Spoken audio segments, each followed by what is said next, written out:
My name is Patrick McGinnis, and I coined the term FOMO. That's short for fear of missing out, and it's why some people end up following the crowd. But we're not like them. We're part of a new species that isn't afraid to do things differently. I call us FOMO Sapiens. And this is the show where you'll meet people like us, phenomenal FOMO Sapiens, to learn how they find the courage and the ideas to live exceptional lives. FOMO. FOMO. Hey everybody, welcome to another episode of FOMO Sapiens, the show for people who don't just follow the crowd, but instead take their own path to success in business and in life. I'm your host, Patrick McGinnis, venture capitalist by day, author and podcaster by night, and of course, FOMO Sapiens 24/7. Now today we're going to be talking to a very interesting entrepreneur who has built a business and realized, thanks to Gen AI, he's actually able to do a lot more things than he expected before.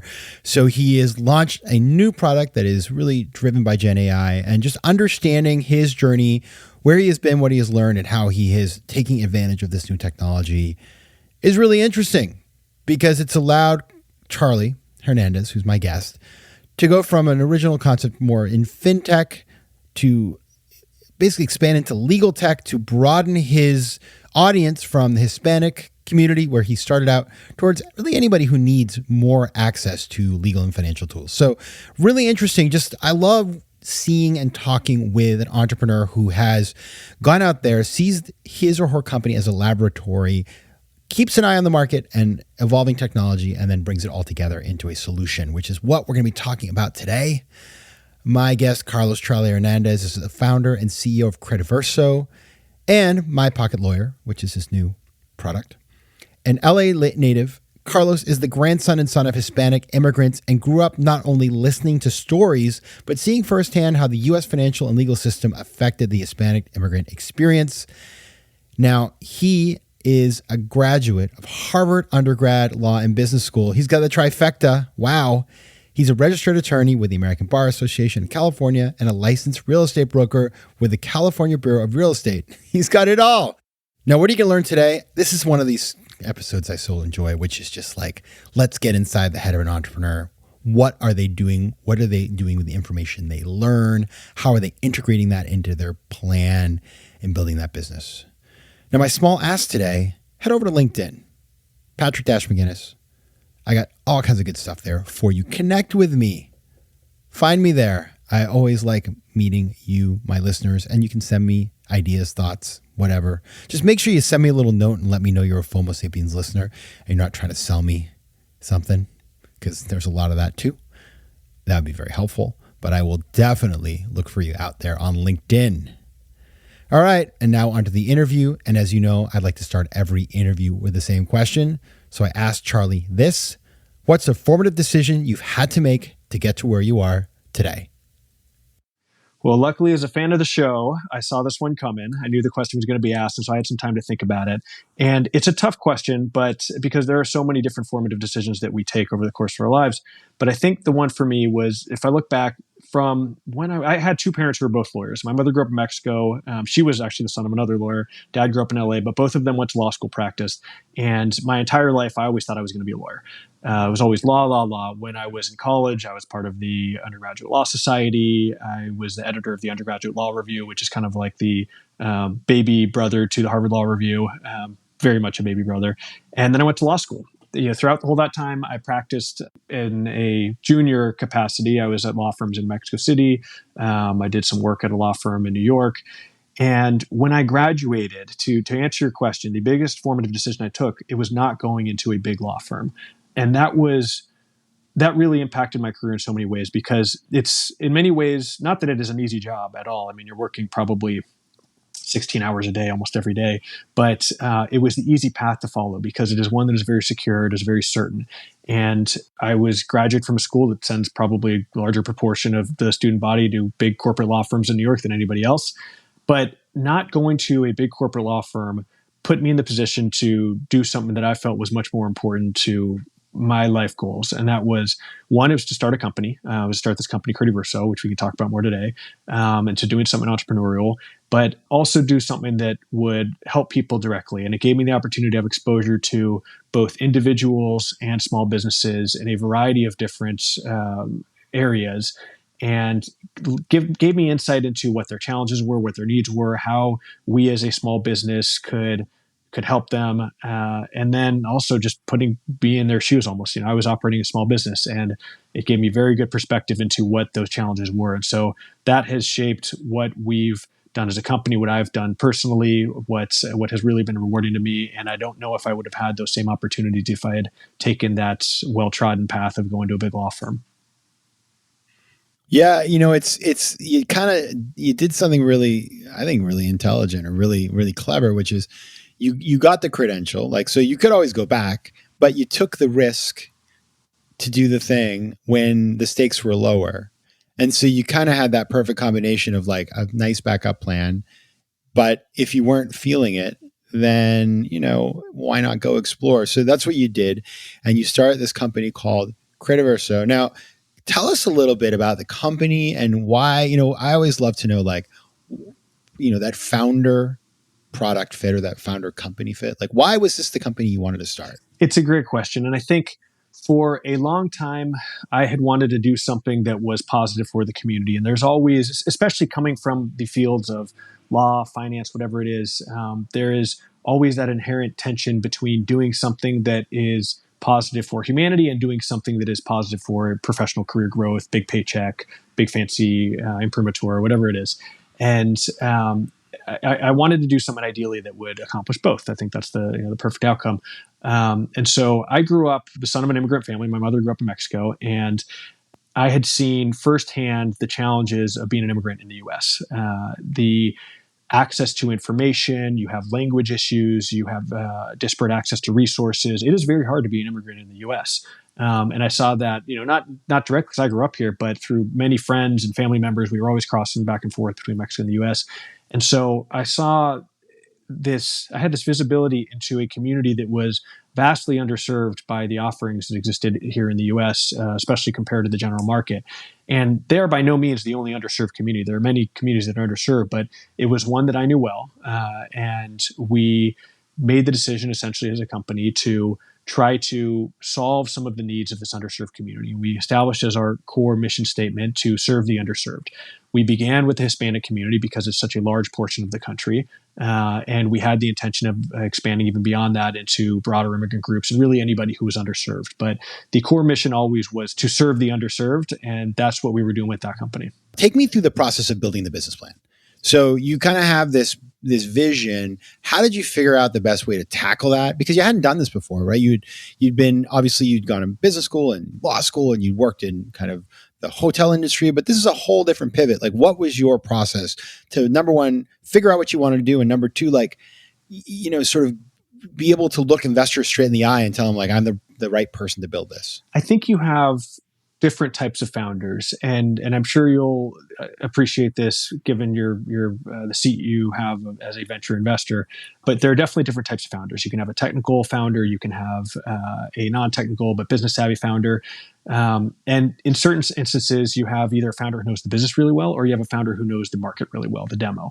And I think I was the latter. I was one who knew the demo really well. I very distinctly understood the pain points and the challenges of our core user base, and the idea was to, beginning with that consumer, have taken a consumer-centric approach, identify what their challenges were and how we could respond to those, and then build the business around that. And so that's what we did. We actually began as a fintech company. We've expanded, and I would say we are probably even more of a legal tech company now than we are a fintech company. But the core mission of the company remained the same, which was identify areas where our consumer was underserved and try to create products and solutions that would serve those. And so in our initial founding as a fintech company, we basically observed that you have all of these financial products in the US, from it, whether it's loans and credit cards to insurance, to bank accounts, to tax products. And you had this one community that was underserved across all of those different verticals. And so we actually began by trying to create solutions for some of those different financial verticals. We created a series of marketplaces that gave people visibility and information and access to these different product categories. And so we created this tool that I thought was really interesting, which was basically for remittances, which is international money transfers. And as you can imagine, a large portion of immigrants who come here to the country to make a better life for themselves, they send a good portion of their paycheck every single week back to their home, back to their home countries, to their families. And we give them a tool to find the cheapest and the best way to send remittance every single time they do it. These remittance services, they can be very expensive. They can have a lot of fees. And if we could remove some of those fees every week for someone, or every 2 weeks when they got their paycheck, then we were actively making people's lives better every time with that tool. And it was totally free to the user, because we would get it was almost an affiliate structure where we were compensated by the remittances companies. So, that was one example of how we did it. Another example that we've been working on recently is a banking product that doesn't require you to be fully documented as a citizen in the US. Very challenging product to build, but a very necessary product. I mean, not long ago, we had a company summit here in LA. We have folks kind of all over the country and down in Latin America, but we had a company summit here in LA, and we were over in the El Salvador corridor in downtown LA. And I was speaking with a woman who shared a story about how her father, who immigrated here from El Salvador, used to, every dollar he made, he would put it in an empty Gatorade bottle and bury it in the dirt underneath a freeway overpass, because he couldn't get a bank account, had nowhere safer to put it. So you hear stories like this about people waiting in lines outside remittance companies, about spending half their paycheck just on the fee, about people putting money in bottles underneath freeway overpass because they can't get access to bank accounts. And the mission becomes very clear as a founder what you need to do. And I mean, I'll share a bit about what we're working on next in a moment, but it has all stemmed from these observations of actually having conversations with real users, real small business owners, and seeing where they were having challenges. FOMO. So you're sort of, it sounds like what your approach has been you deeply know the customer and the customer's needs and pain points. So you're like, you understand the customer partially because of your own lived experience, but also because you did a ton of work on that. And then you're innovating on financial products that are there to help that person in many different ways, whether it's bringing them to the banking system or providing financial services around that. I'm curious, like this is a customer that is growing, obviously, like the U.S. Hispanic community and the amount of folks that we can sort of put into that community has grown over time, and also is becoming more financially powerful. But at the same time, it's not new, and yet it's still deeply underserved. And I'm curious, like, as you think about that coming in as a new entrepreneur, like, how do you frame that up? Because you're like, well, this is a group of people who have a ton of needs that aren't being served, but it's not like nobody's ever done this before. Nobody's ever tried to solve these problems before. How do you as an entrepreneur build up the confidence to think that you can be the one that will kind of chip away at this in a different way? Oh, hubris, probably. That's a precondition of being a good entrepreneur. It really is. I think you have to have boundless optimism, honestly. Seeing our ability to have a real impact, even if it's with just one individual, that reaffirms everything that you went out there to accomplish. It makes you believe in yourself, makes you believe in the optimism that you had, that you can actually have that impact when you see a tool that you build being actually used by somebody who needed it. And I think you hit on something really interesting, which is that this is a growing demographic, and as these communities shift into different portions of the socioeconomic curve, the challenges that they face are correspondingly different. And so, over the course of lots of conversations we were having with our users, whether they were individuals, freelancers, or small business owners, we observed that the challenges they were facing were very different than the challenges that our parents' generation were facing, as you can imagine. And as this is our core demo, Hispanic immigrants to the U.S. is statistically the most entrepreneurial segment of the U.S. They start more businesses than any other group, and much more frequently. The corresponding challenges that emerged as a result of that are that they now have to deal with all of the daily problems of being a small business owner, all of the problems with vendors, all of the problems with employees, with hiring, and many of those are legal in nature. And so this ultimately led us to create what is our most recent product, which is called My Pocket Lawyer. And it was based on the observation that whether you're an individual, a freelancer, a small business owner, every day you are going to be confronting some sort of legal issue. Hopefully, many of them are minor, some of them become more serious, but you generally have two options available to you. You can either Google it, and maybe you'll find an article on how to do something generally in the area of what you're trying to do on LegalZoom or Rocket Lawyer or something like that, or you can pay a lawyer. maybe you have a friend who's a lawyer, but they're probably not the right type of lawyer. But for the most part, you will either have to go online or you'll have to go to a lawyer. And especially in the communities that we're dealing with, these underserved communities, access to justice, we call it, is really far and few between. It's not always available. There are legal deserts. Legal pro bono institutes are really not available. They're always totally overworked. And so we built this tool that essentially lets users take any sort of legal challenge that they have, and they have a vendor who didn't perform. They can upload the contract. They ask questions about it. We tell them what their options are. We simplify the contract for them. If they speak Spanish and the contract is in English, we translate the entire thing for them and give them answers in their language, any language, by the way, because we know that this is a challenge that is not unique to this demographic. And the goal here was really to democratize access to legal services. Now, the interesting thing, Patrick, is that as we built this tool out, it was with this core demographic in mind, but against the backdrop of our company mission, which was serving the underserved.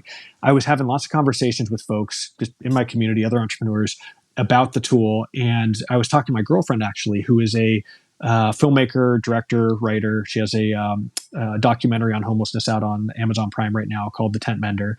And she... Good pitch there. That's a good plug right there. Everybody go, what's it called? The Tent Mender. Okay, everybody, go watch that. And it goes deep into the challenges of homelessness in Los Angeles and the causes. And she, by virtue of being in the creative profession, had a unique insight here, which is, hey, this is not just something that it needs to be applicable to small business owners in your core demographic, Crediverso. This is something I could use it. Every person I know in the creative industry could use it. I know so many creatives who've been taken advantage of on their contracts. I mean, we have a strike in Hollywood going on right now.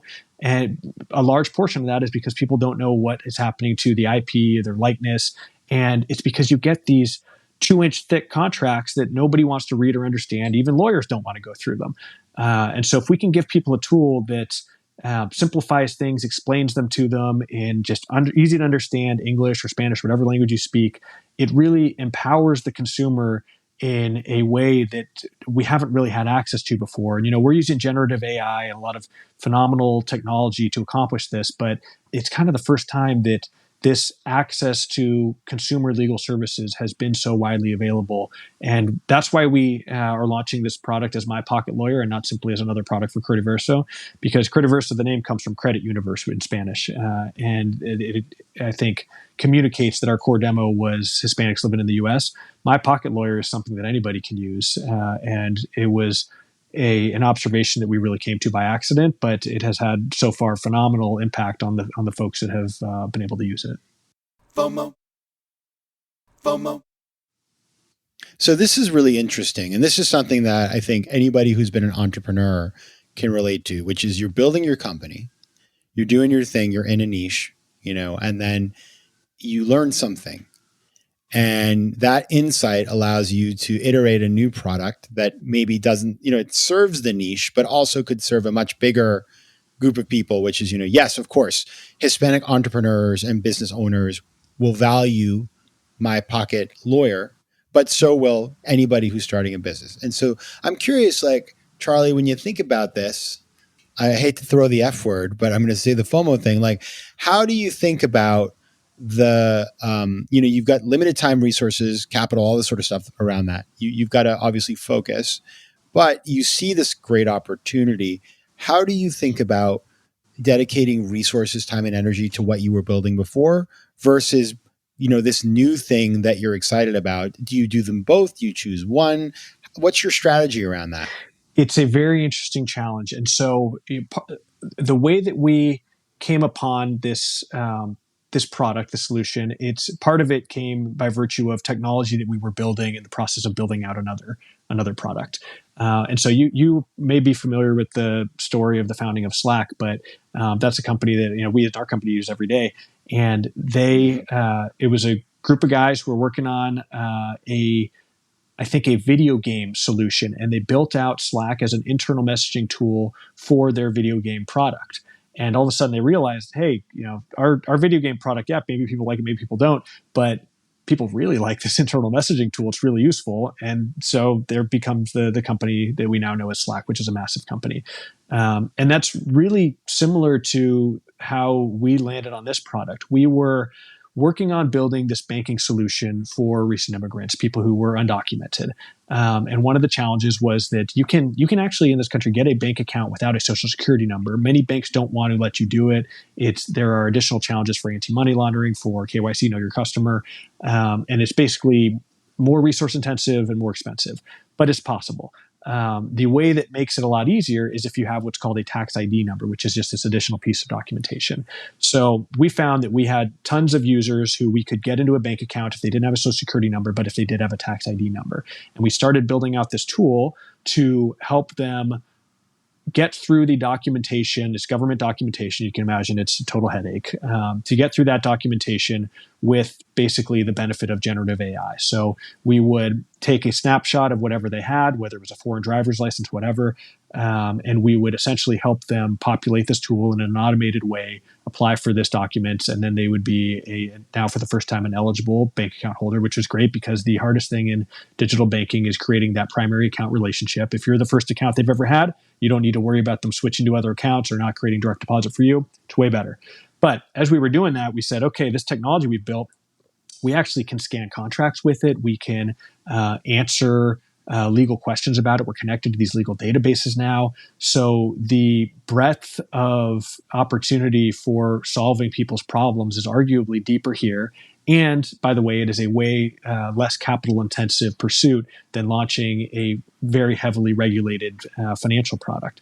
And so that's still in the roadmap for us. And I think we'll be able to facilitate it when we choose in a much better way even than we were previously now, because we have the benefit of all these customers who are engaged with us in different areas, and we can KYC them better. They trust us. There is brand equity. But for the moment, we've made the decision that this is a far more interesting, high utility, and beneficial tool to a wider total addressable market, consumers, individuals, small business owners, many of whom extend way beyond what was previously our core demographic. Now, you've just been undertaking a fundraising exercise, like going out and raising more capital. And I know, a lot of folks listening to this show, if they're entrepreneurs, this is on their minds because, VC, depending where you are in the world, but in general, VC has pulled back. There's still capital, of course, because these VC funds have tons of money under management, but there is a level of, sort of circumspection and caution. If we contrast today to 2021, it's a completely different world out there. And so you've been out in the trenches doing the exercise. You're like you're like the explorer that's coming back to the village to tell us like what you found in the world out there. What did you learn? What has changed versus when you did this exercise before? And what would be you sort of as folks think about raising capital, like what would be your sort of guidance to them? So, we just concluded a fundraising round not long ago.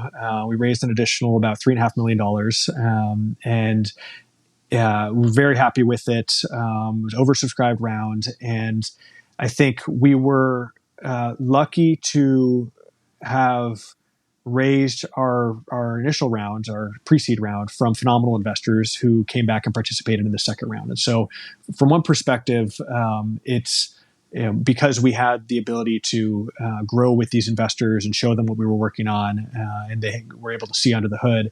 They came in and invested in our round again, so that was useful. Now, for a blank slate process, I think the observations on the market are really crucial right now, and the ones that I've seen, at least through the virtue of this last fundraising exercise, was that there has been a retrenchment to fundamentals, and what I mean by that is that good companies will get funded if you're able to demonstrate traction, if you're able to demonstrate putting together a solid team, if you're able to demonstrate that you have a clear understanding of the target market and the problem.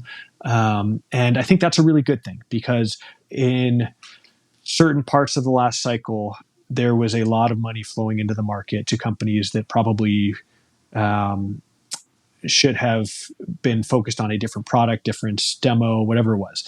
So that's the first thing. The second thing, I think, is the importance of leveraging technology in the right way. And what I mean by that is, so I'll mention one of the components of technology behind what we're doing right now. People talk a lot about generative AI. That's, I think, a very hot topic at the moment, especially among certain investor circles. And the way we've been using it is in legal tech, which I think is a pretty well understood approach to how to leverage this technology, just by virtue of the solutions it is well positioned to go after. And you've seen a lot of money, perhaps too much money, going into the legal tech investment sector for enterprise.